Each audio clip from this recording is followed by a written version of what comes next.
Hello everyone, welcome to my channel. Today topic is compensated demand curve.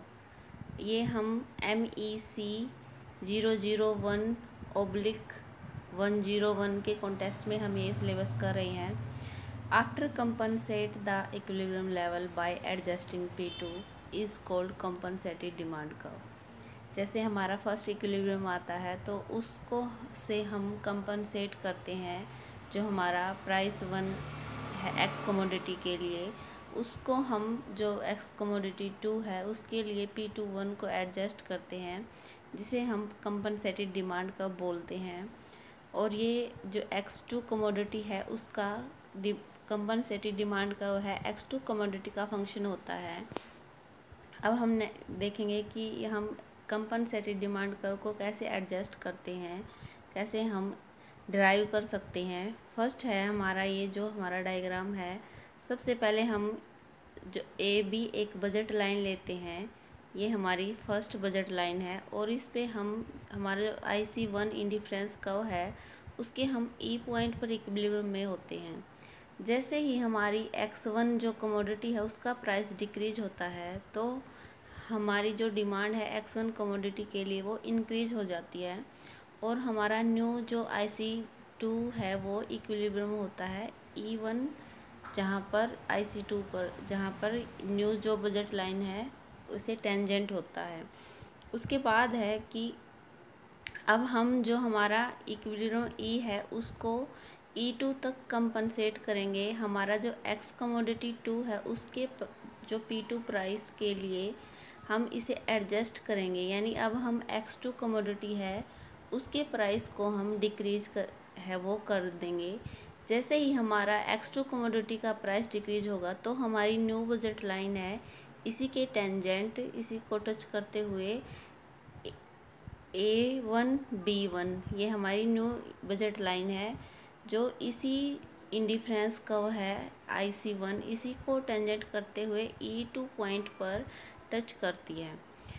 अब हमारा जो equilibrium है E है. अब हमने अपना जो प्राइस है ये कंपनसेट किया है X2 कमोडिटी के लिए. जैसे ही हमारी X2 कमोडिटी के लिए प्राइस कंपनसेट होता है तो हम उसी इंडिफरेंस कर्व पर E2 पॉइंट पर ये इसे टच करती है, जिसे हम X2 कमोडिटी हो इतनी है वो परचेज कर सकते हैं. यानी ये हमारी जो कमोडिटी है ये इतना प्राइस डिक्रीज होने से ये हमारी X1 कमोडिटी है वो डिक्रीज हुई है.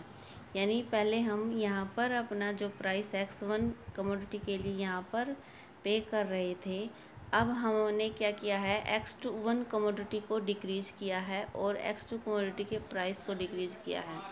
ये प्राइस डिक्रीज होने से हमारा न्यू इक्विलिब्रियम लेवल E2 है IC1 पर टेंजेंट है. अब हम इसको अपना जो कंपनसेटेड डिमांड कर्व है इससे कैसे डिराइव करते हैं. ये हमारा सब्स्टिट्यूट इफेक्ट है. E से E2 सब्स्टिट्यूट करते हैं हम अपनी गुड को. और ये हमारा जो X2 से X1 ये यहाँ पर कमोडिटी है X1, ये हमारा इनकम इफेक्ट है. और ये हमारा सब्स्टिट्यूट इफेक्ट है. अब सब्स्टिट्यूट इफेक्ट से हम कैसे अपने डिमांड कर्व को कंपनसेट करते हैं. जो हमारा E पॉइंट है उससे हम एक टेंजेंट रेखा यहाँ पर नीचे तक खींचते हैं. और जहाँ तक हमने कंपनसेट किया है E2 तक, इससे भी हम एक टेंजेंट रेखा खींचते हैं. ये हमारा A पॉइंट है, ये B है.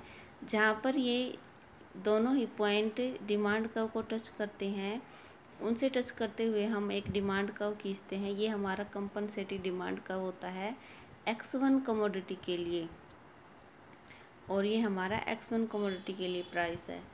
तो आपने देखा कि कैसे हम अपनी गुड को सब्स्टिट्यूट करते हैं, या इसे हम सब्स्टिट्यूट गुड बोले या हम इसे कंपनसेटेड डिमांड कर्व बोले.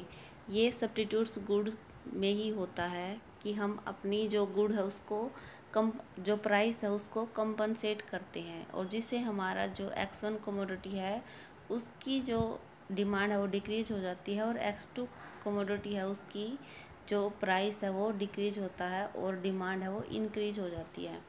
ये हमारी आज की वीडियो थी. यदि वीडियो अच्छी लगे तो please like share subscribe my channel. Thank you watching this video.